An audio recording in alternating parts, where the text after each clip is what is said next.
Okay, give me 1 second. Okay.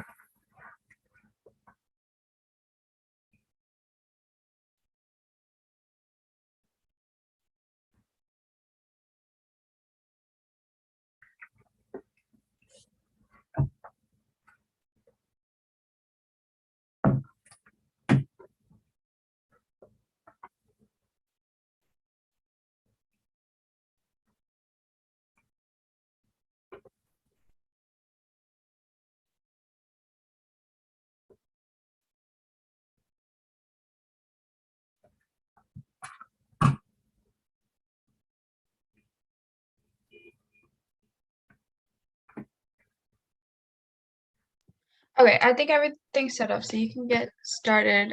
This is Drew. He is our EMT for the Virtual Career Day. Hello, I am Andrew. I started becoming an EMT about 4 years ago, and it's been a journey, let me tell you. I don't know what you guys do for school or what you're getting into, but if it's anything in the medical field at all, EMT is perfect for it. I mean, absolutely perfect. You see every level of the hospital. Um, I'll get into that in a minute though.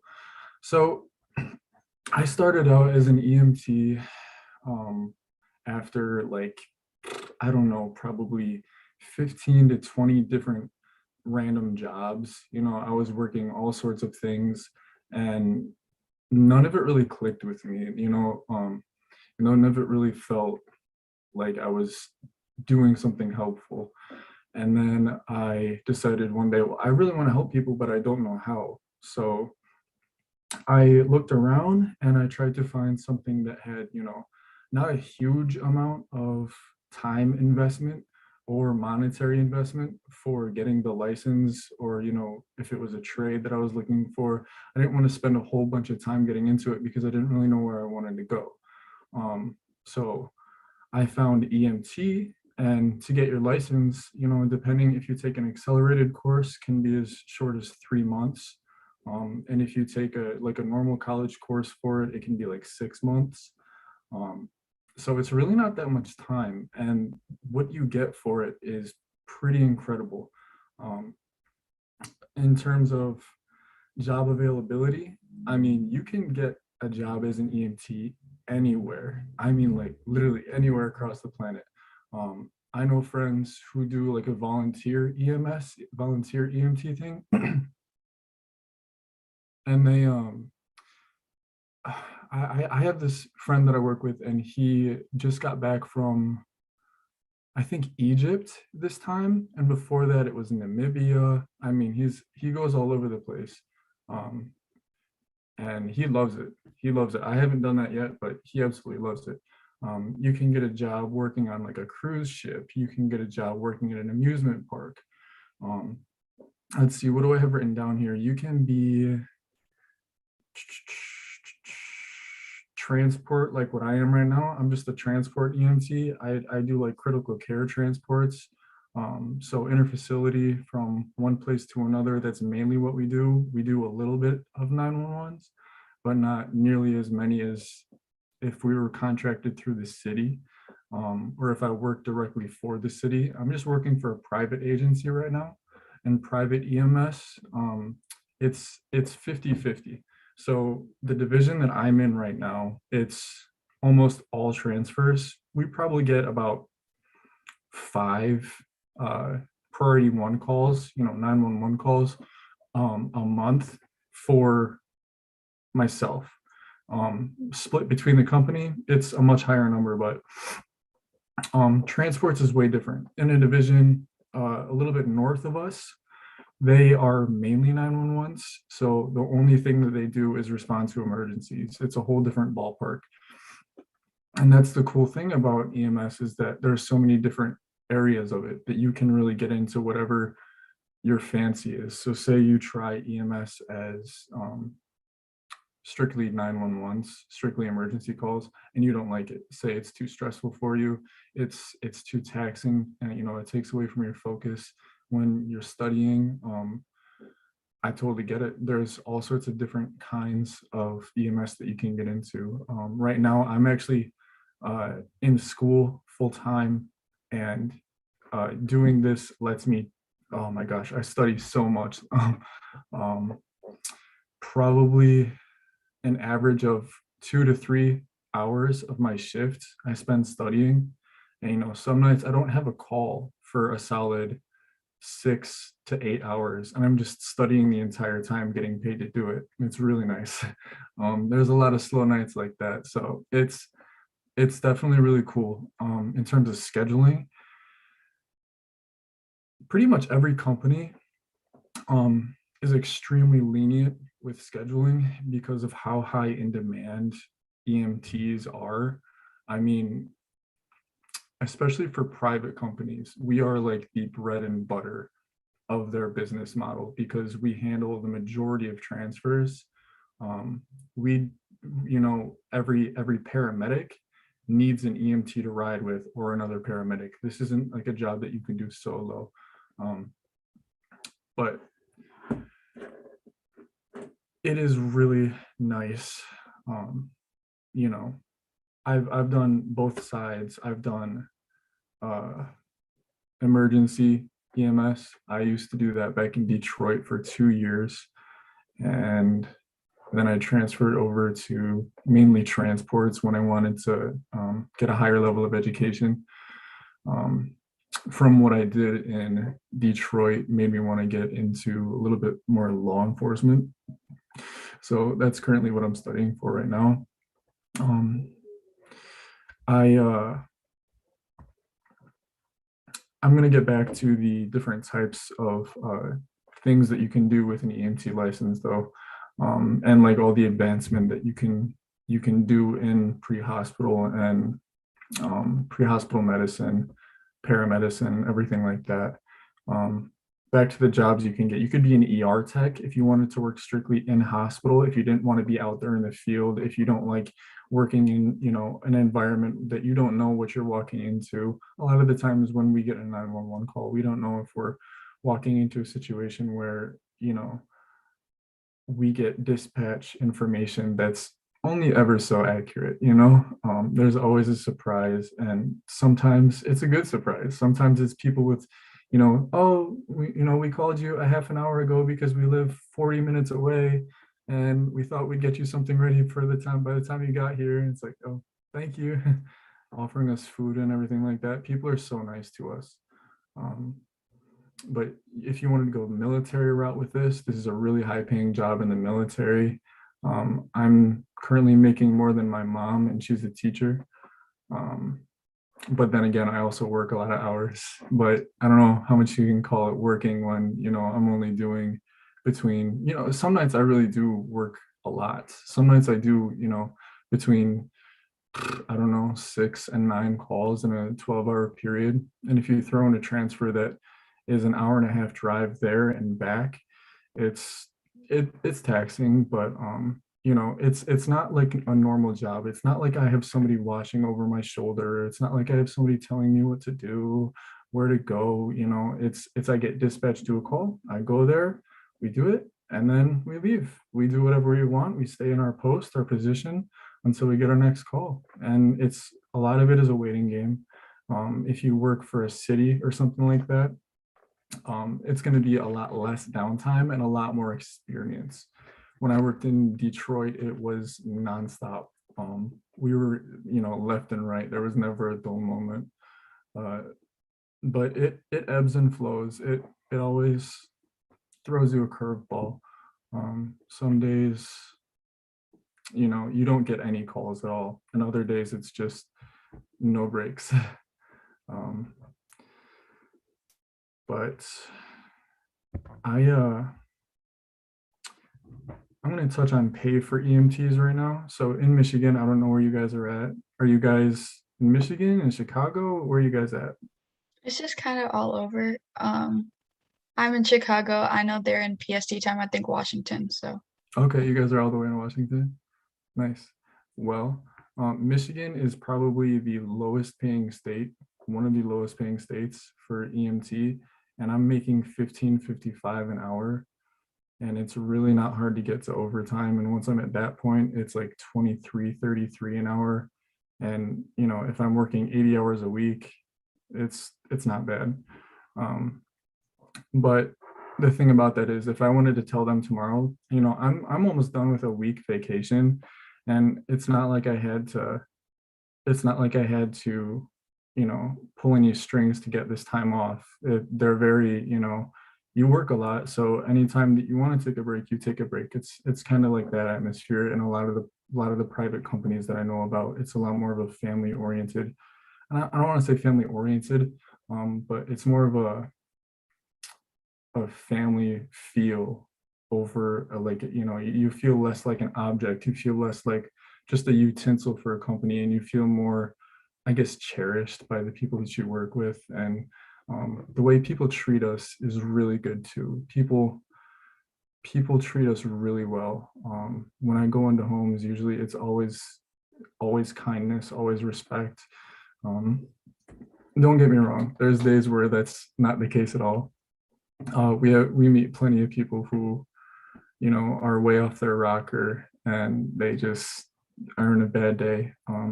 But that's the thing about this job, is that, you get into it thinking, oh, you want to help people, you want to make a difference, and you really do a lot of the times. Um, if you're doing emergency calls, you really are there for somebody on their worst day, and you're turning it around completely. You're giving them that sense of security that you have somebody to call if something ever happens, um, that you're there for them when shit hits the fan. So it's it's a really good feeling. A lot of people, they write us letters, they contact our company. It's a lot of kindness from people. We always get free food everywhere we go. Yeah, whenever I'm wearing my uniform, it's oh, you want this? Oh, you want that? Oh, you're at a gas station, want some free soda, this and that, and people are nice. Um,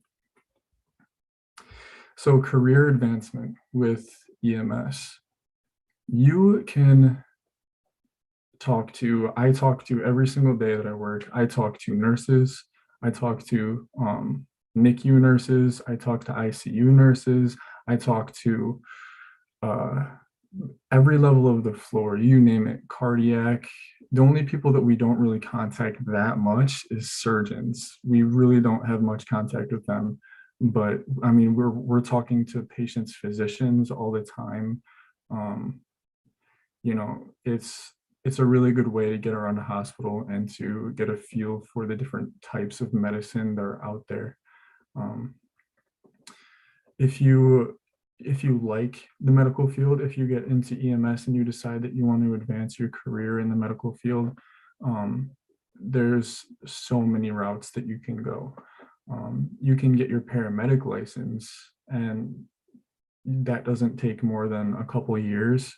And that's even more high in demand than being an EMT.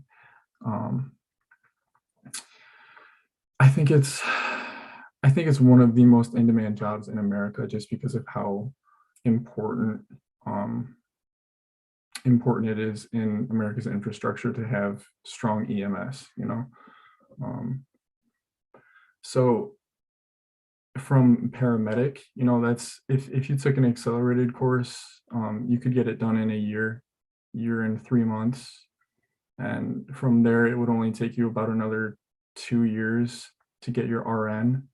And if you became a nurse medic, that starts off at like $30 an hour on the very, very low end. In a state like Washington, in a state pretty much everywhere besides Michigan, because we are a crazy state. Um, it pays a lot more. I know nurses, I know paramedics and nurses who are making around $250,000 a year as traveling nurses. This is people who started out in EMS, people who started out just with their EMT license and decided that they were just going to gradually increase their certification levels. Take a couple classes on the side. It's really not, you're not pushed, you're not forced to do anything in any type of EMS education scenario, as long as you're willing to, how do I word it? As long as you're willing to do the job that you're signing up for. And That's the biggest thing that turns a lot of people away from wanting to get into EMS is they think, oh, it's going to be really taxing on my mentality. It's going to be a lot of stress. It's going to be nonstop, blood, guts, and gore. And that's totally not the situation at all. With EMS, almost anywhere you go, I can promise you, almost anywhere you go, it's going to be 50% real situations that require, you know, legitimate medical assistance. And then the other 50% is going to be you're getting called to a park because there is a drunk guy who passed out on the lawn. It's just that kind of stuff. We communicate with law enforcement a lot, a lot. They're on scene for many of our calls. Usually they make it there before us, especially if it's like an overdose or something like that. A lot of police officers are trained to administer Narcan, naloxone intranasally or intramuscularly to, try to reverse the effects of the opioid by the time we get there. So they're breathing again. Um, any kind of call, I'm not going to say any kind of call, but many types of calls that are out there I've been on. Cardiac arrests, overdoses, all kinds of respiratory issues, traumatic injuries. you know um, it really is one of those cases where if you get through it your first time, if you can do the call once, then it's kind of a breeze the second time. It's very nerve-wracking getting into EMS, thinking about, driving lights and sirens down the road and, having a dying person in your back that relies on you getting to the right place, but at the same time, like I said, once you do it once, it's almost nothing. And the reward that you get emotionally from helping somebody on their worst day, and the reward that you get from, saving somebody's life, that's a really good feeling. I've had a few of those instances where it's like, if I didn't come to work today, that person would be dead. And that, the love and the type of energy that you get from their family when you walk into a room and somebody's clinically dead and you resuscitate them and their family's in the other room. I mean, the way that they make you feel really does make you feel like a hero. It makes you feel incredible. And a lot of the best nurses, a lot of the best physicians, pretty much anybody working in a hospital setting, the people who I interact with on a day-to-day basis, who impress me the most, are the ones who started out in EMS. And that's not any type of click, atmosphere. I don't have any type of thought process like that. What it really boils down to is the people who see what the real world is like for these patients in their homes, the conditions of these homes, the lifestyle that these people have, the way these people treat themselves in their own environment. You really get a feel for that when you're in their environment, when you go to their homes, when you go to their places. And you can see how a lot of people let themselves get to the situation that they're in. I say that because you can definitely tell when you walk into a hospital, and you can tell who's green, you can tell who's new, you can tell who doesn't really have any patient care interaction time, who really doesn't know how to talk to patients or talk to people when they're in a bad position. They don't have that demeanor of being calm. They don't have that demeanor of being in control of the situation. They don't have that kind of confidence that comes along with doing what you do when you are with people that are freaking out, but you have to stay calm. It's a night and day difference. I know physicians who have been physicians for 20 years and they still have some type of attitude with patients, which is it's wild. And then I know physicians who they were in EMS all the way through their education, all the way through their internships, everything, their fellowships, and they are just the most calm, down to earth people who can de-escalate a situation from high intensity to low intensity in no time. I mean, we have a lot of psych transfers, a lot of psych calls where we're dealing with a patient who's either suicidal, who's homicidal, many schizophrenic patients, many paranoid patients, and being able to de-escalate a situation and really being able to connect with somebody and get on the same thought process that they're on, while trying to calm them down, is a really, really valuable skill that no matter where you go into, whether it's medicine or whether you are getting into something completely different.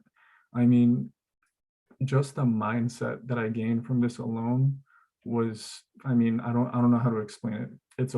I'm a whole different person from who I was before I got into EMS. My confidence is through the roof.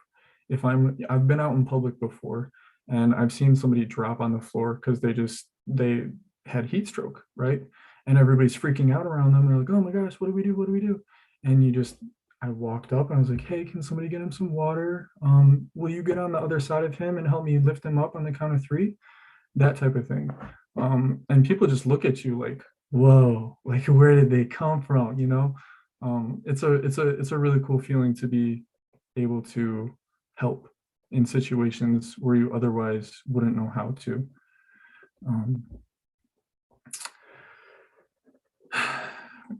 Back to advancement and where you can go from EMT. So we got through medic, we got through RN nurse. You can transfer that to like flight medic if you wanted to. Flight medic, you have to be a registered nurse as well as worked as a paramedic for so many years. I think it's like 2 years as a nurse and 2 years as a paramedic. And flight medics, they not only make insane amounts of money, but their job is so cool. You fly around on helicopters and planes all day with one patient, one person that you have to worry about, taking into account a completely different science than normal atmospheric medicine, I guess you could say. You have to be a lot more conscientious of gases and how they're interacting in the body. You have to be a lot more aware of so many different things. In terms of studying to become a paramedic and to become an EMT, I actually went halfway through a paramedic program and I ended that last January. The reason I ended that was because I jumped right over into the cybersecurity and law enforcement stuff that I'm currently studying. I love paramedics. I love paramedicine. And I had like a 98% in the class because, I've been around it for such a long time now. I know all of these medicines. I know all these things that are way out of my protocol because you are exposed to it so often. If you wanted to talk to me about what patients take for all sorts of different cardiac conditions, respiratory conditions, all different types of ailments, I would probably know not only how to follow the conversation, that's way out of my league, but also how to contribute to it. So it's pretty cool what you learn just being in the field. It's a guarantee that you're going to advance your knowledge far beyond what you're initially trained to. The majority of what we learn, it's not in the classroom by any means. It's almost all in the field. The majority of what we learn it's all in the field. All the pointers, all the tips, all the tricks. Yeah, it's pretty incredible. It's a whole different atmosphere from any other job that I've ever had. Yeah, from flight medic, I know that you can transfer from being an RN to a physician with, I think, a 4-year bridge in education. So really, no matter how you look at it, being in EMS, A, exposes you to every kind of medicine that you can imagine. B, furthers your knowledge in every kind of way. C, you get a feel for what you want to do in medicine, if medicine is what you want to do. Um, and I guess I'll touch on the downsides.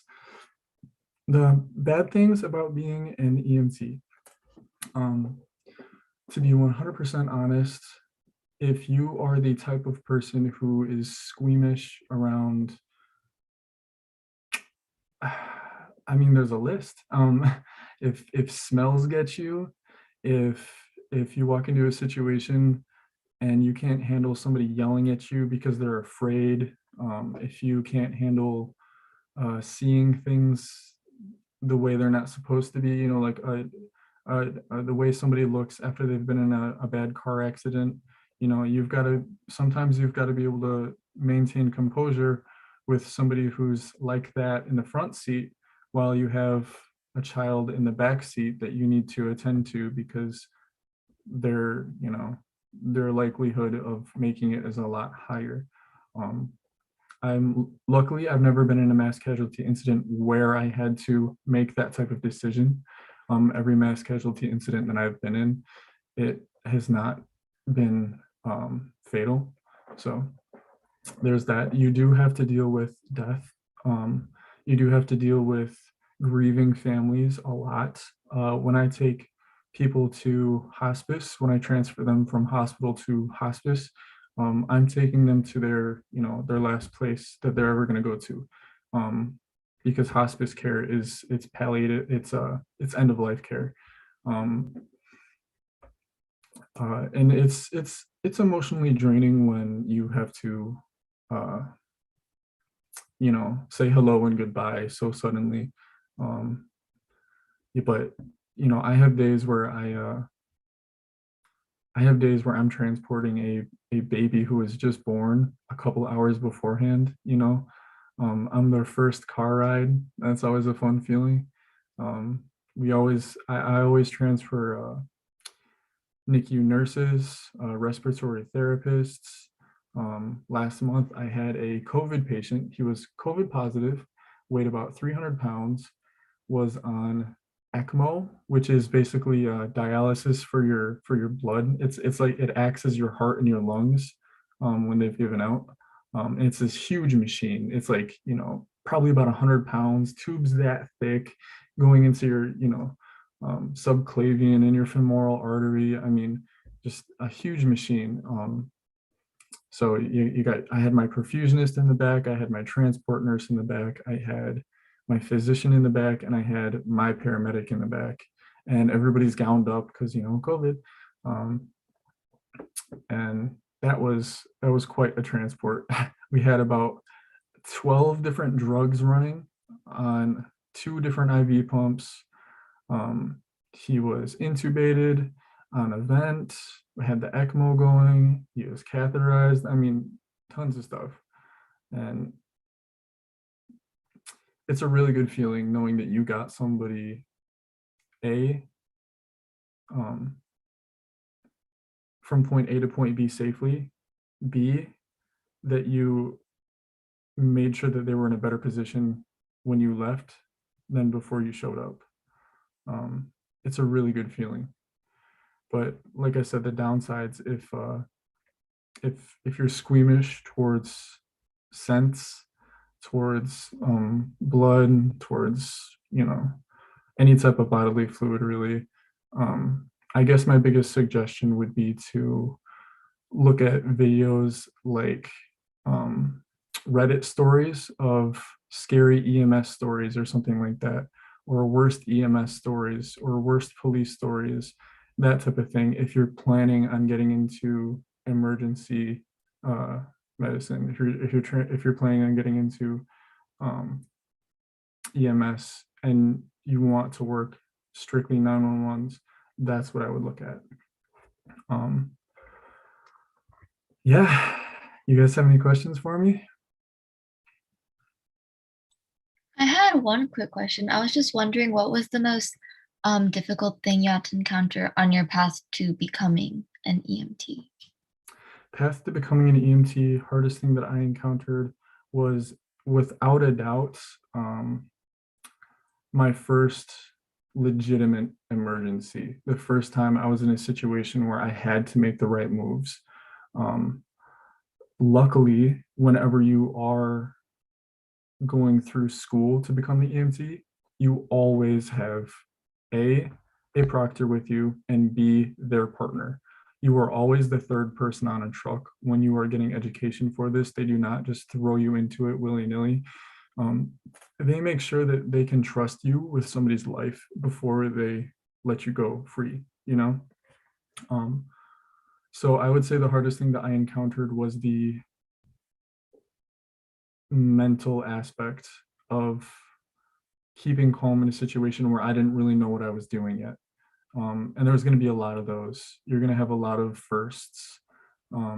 This job is a lot of it is wow, that was surprising. Never seen that before. Yeah. In terms of education, it wasn't hard at all.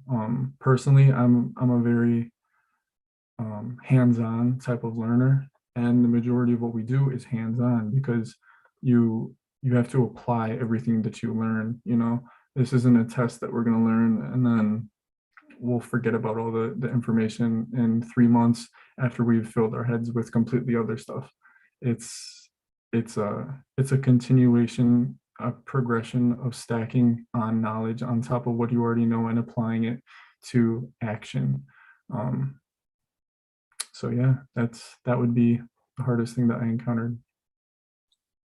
Oh, that was very insightful. Perfect. Does anyone else have any questions?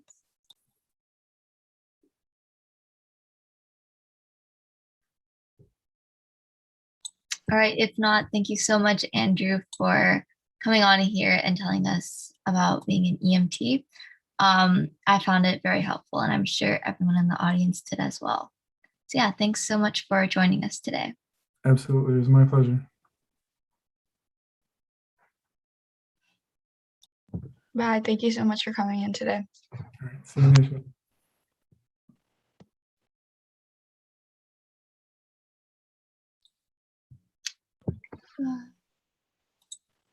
Um, We still there's no one else in here.